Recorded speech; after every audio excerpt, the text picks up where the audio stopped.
नमस्कार दोस्तों। आज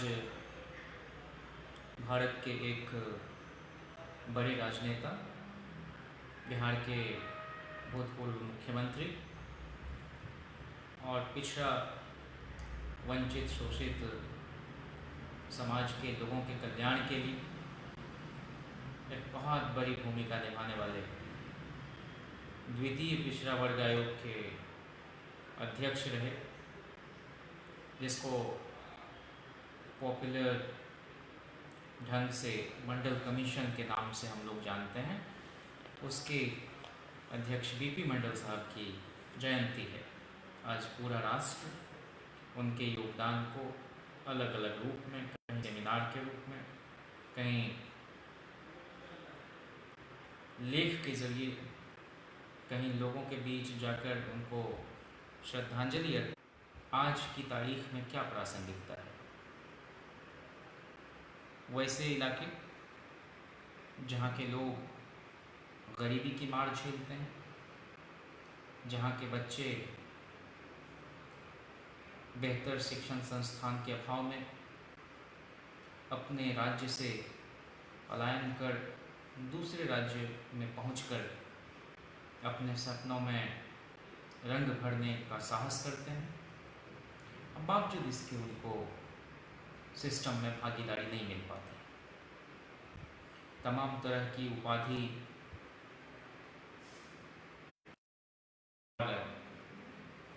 हर प्रकार से मेहनत के बावजूद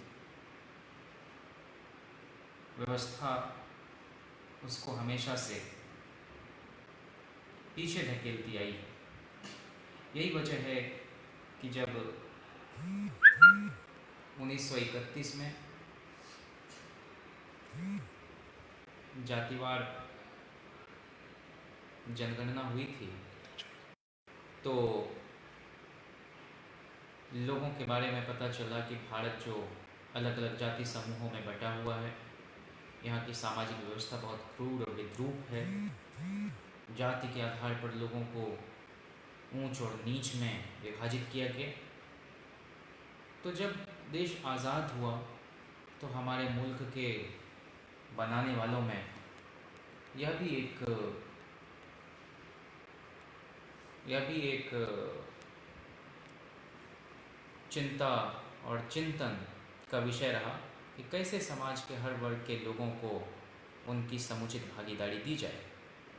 चूँकि आज़ादी के बाद कोई जातिवार जनगणना नहीं हुई और 52% आबादी जो उस वक्त 31 की जनगणना के मुताबिक पिछड़े वर्गों की थी, उसको ध्यान में रखते हुए बीपी मंडल साहब ने जो 3743 जातियों को एक जमात के रूप में इकट्ठा किया ताकि उनके अंदर एक वर्गीय चेतना का विकास हो सके, वो लोग अपने अधिकार के लिए लड़ सकें, वो जाति में नहीं बटे रह सकें, वो एक वर्ग के रूप में अपनी पहचान कायम कर सके और सत्ता की आंखों में आंखें डालकर यह सवाल कर सके कि आखिरकार हमारे लोग यूनिवर्सिटी कॉलेज में प्रोफेसर क्यों नहीं हैं, हमारे समाज के लोग अस्पतालों में, मेडिकल कॉलेजों में डॉक्टर क्यों नहीं हैं, आखिर हमारे लोग इंजीनियर क्यों नहीं हैं, हमारे लोग कोर्ट कचहरी में जज क्यों नहीं हैं, हमारे लोग जिलों में डीएम, कलेक्टर, एसपी क्यों नहीं हैं,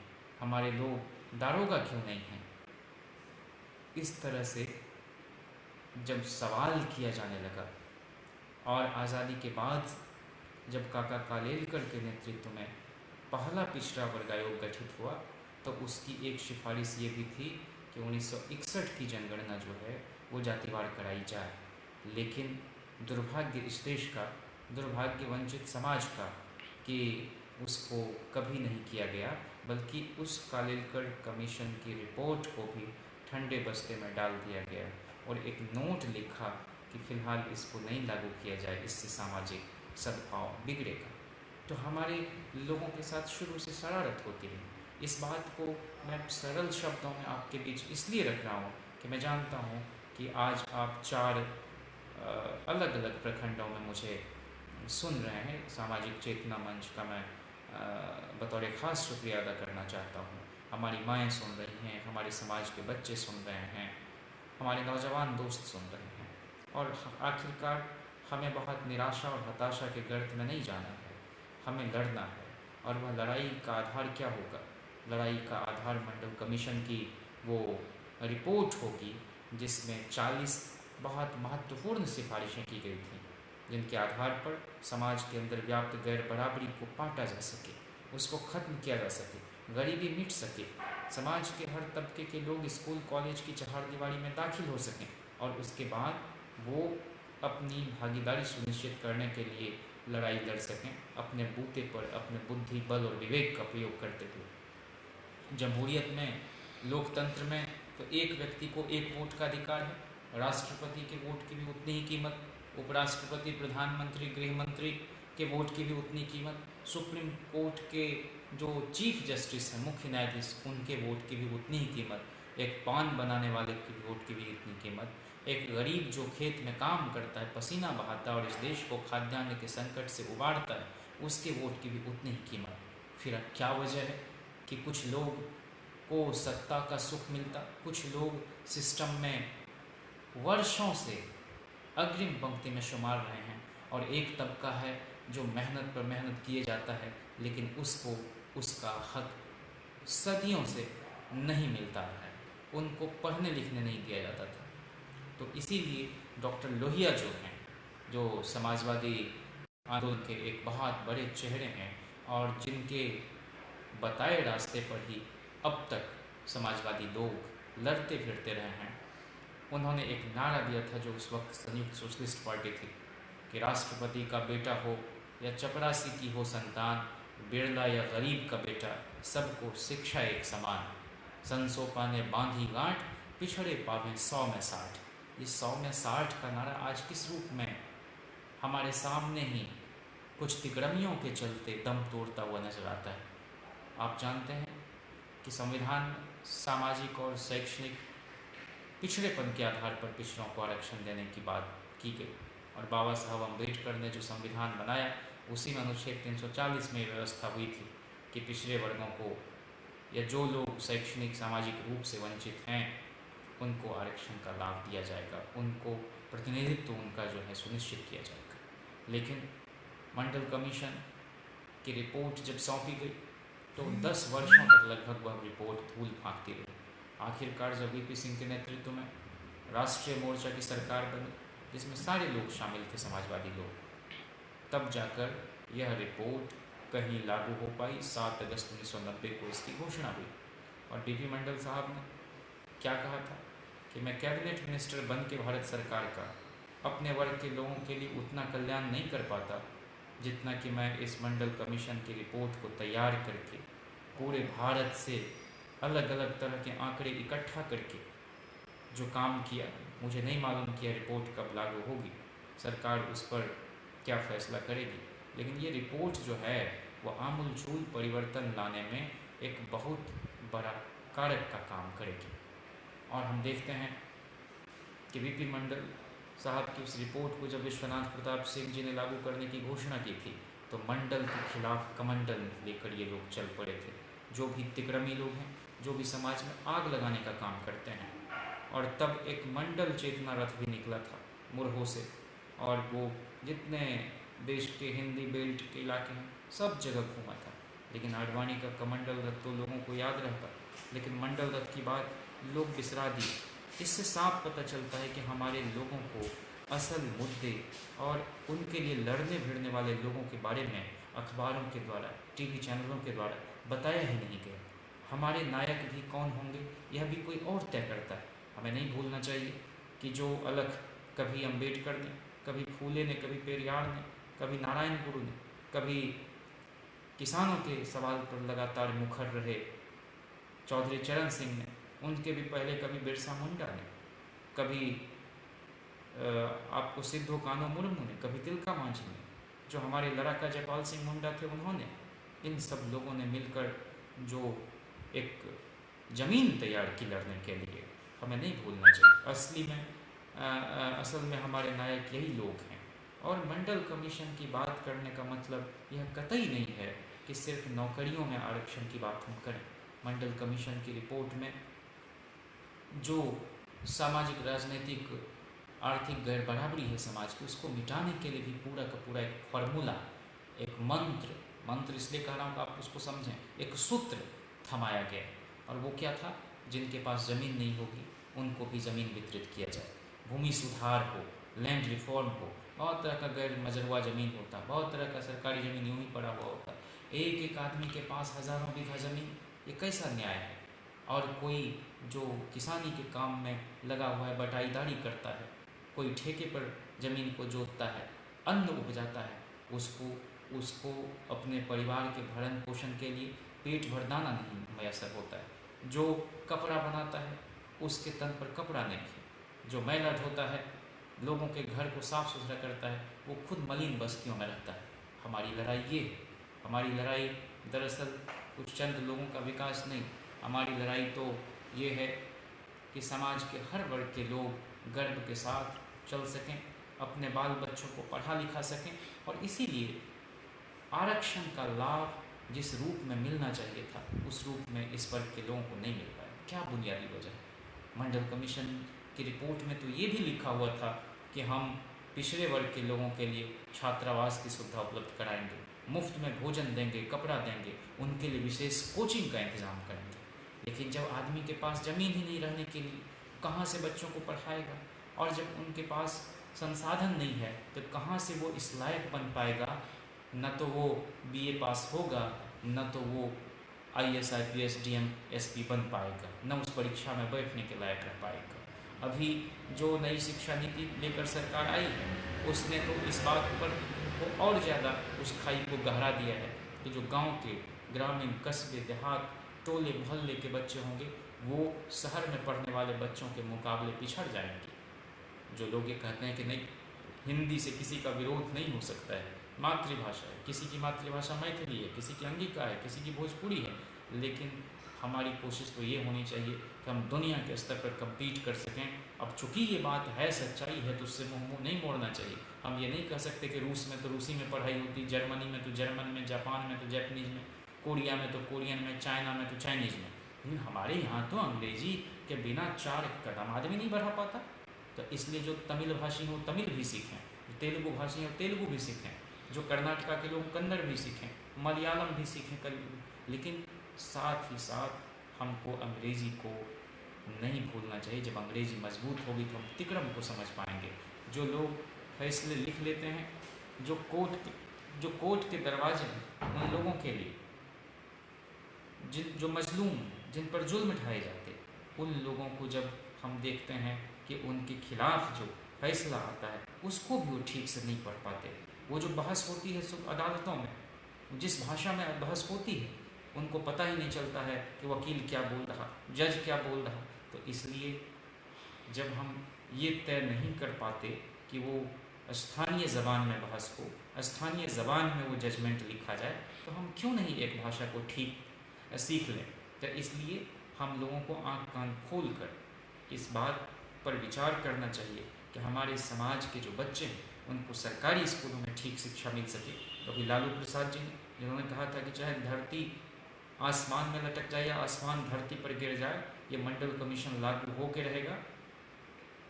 तो हमको अपने उस नेता की जद्दोजहद, चाहे लालू जी हों, चाहे उस वक्त रामविलास पासवान रहे हों, चाहे शरद जी हों, उस वक्त तो जॉर्ज फर्नांडिस भी इसके पक्ष में ज़ोर शोर से बोलते रहे थे, या वो जो अभी कांग्रेस में थे, आपको झारखंड तरफ के एक मंत्री जो खाद्य प्रसंस्करण मंत्री वगैरह भी रहे, सहाय जी, वो हों, इस तरह के, अजीत सिंह भी उस वक्त इसके पक्ष में थे। इन तमाम लोगों ने जो मंडल की लड़ाई एक वक्त लड़ी थी, उस लड़ाई को और शार्पन करने की ज़रूरत है और धारदार बनाने की ज़रूरत है।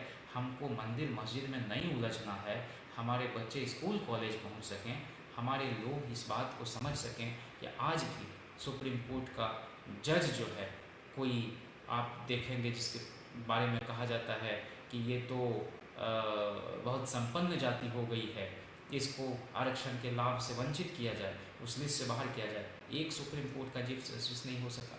एक दलित बालाकृष्णन हाल के दिनों में कुछ वर्ष पहले जरूर हुए थे।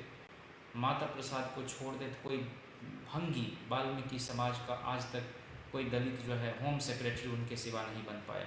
तो हमारे लोग जब सिस्टम में रहेंगे नहीं, तो सिर्फ एमपी एमएलए हमारे लोग अगर बनने लगेंगे और बाकी जगह नहीं दिखेंगे तो कैसे न्याय होगा। वहाँ तो कानून बन जाता है संसद में, विधानसभा में, लेकिन उस कानून का कोई धरातल पर उतारने के लिए कौन लोग उसको लागू करवाएंगे।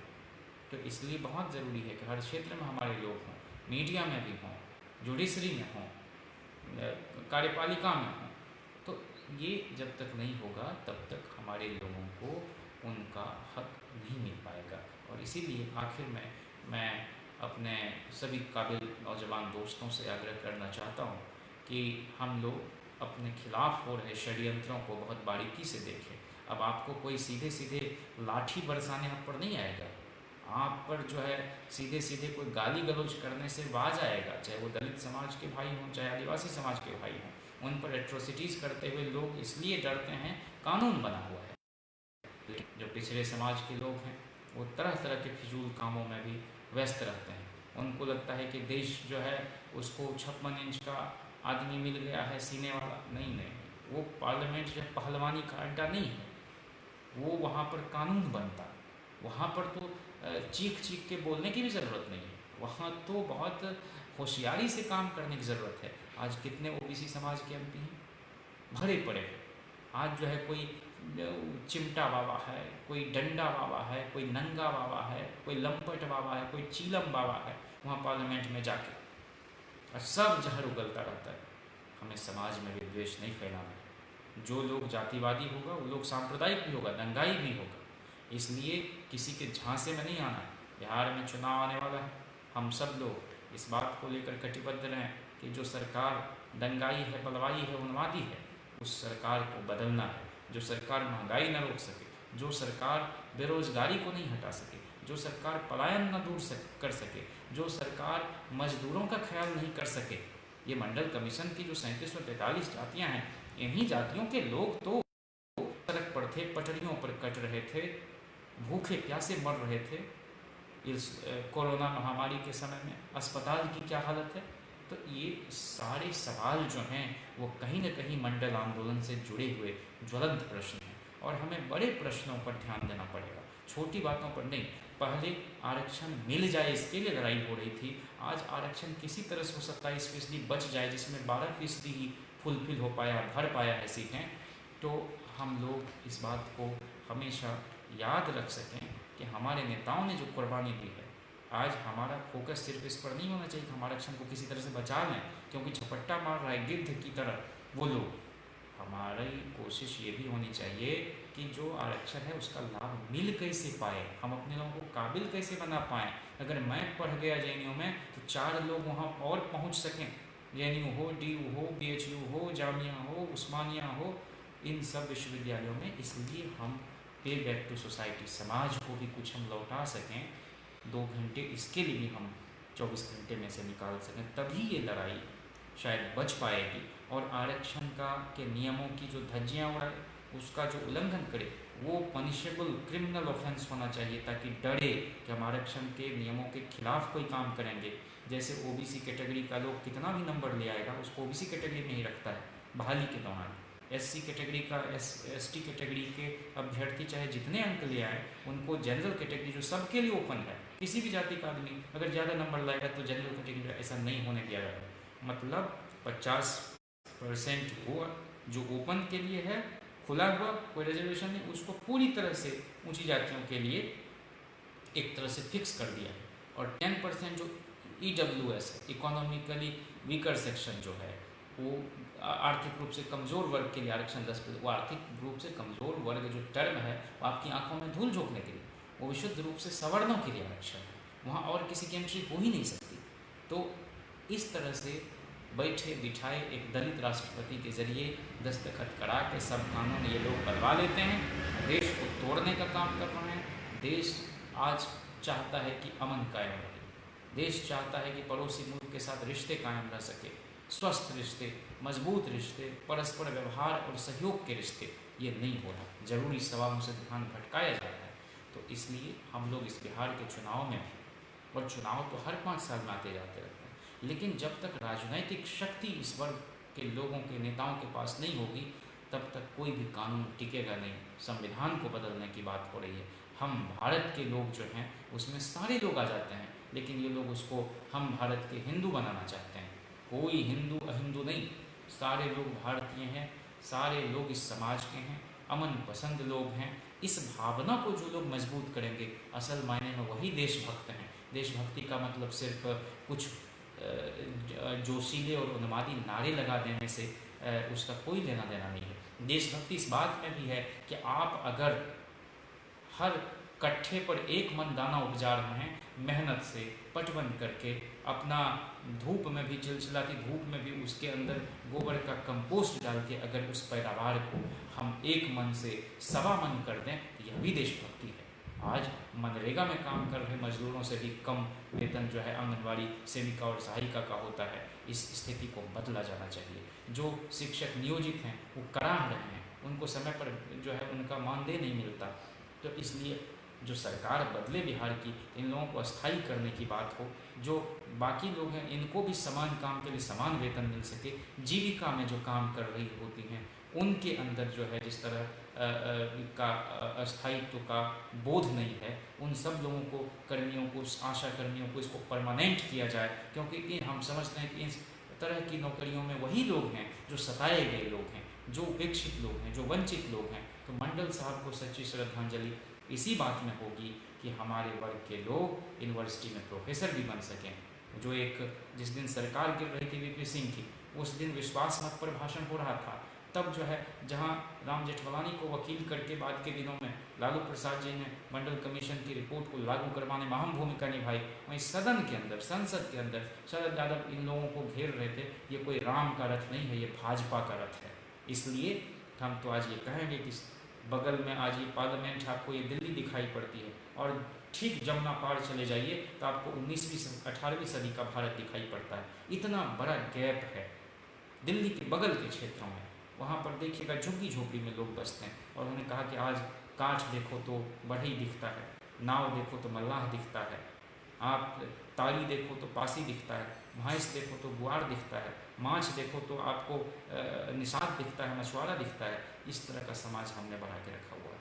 और इस देश में 33 करोड़ देवी देवता, और उस समय 60-62 करोड़ जो है आबादी हिंदुओं की, मतलब हर दूसरे आदमी पर जो है एक देवता को बिठा के रखा हुआ है परहेज करने के लिए, उन्हें हिफाजत करने के लिए, और फिर भी ये देश जहन्नुम में जा रहा है।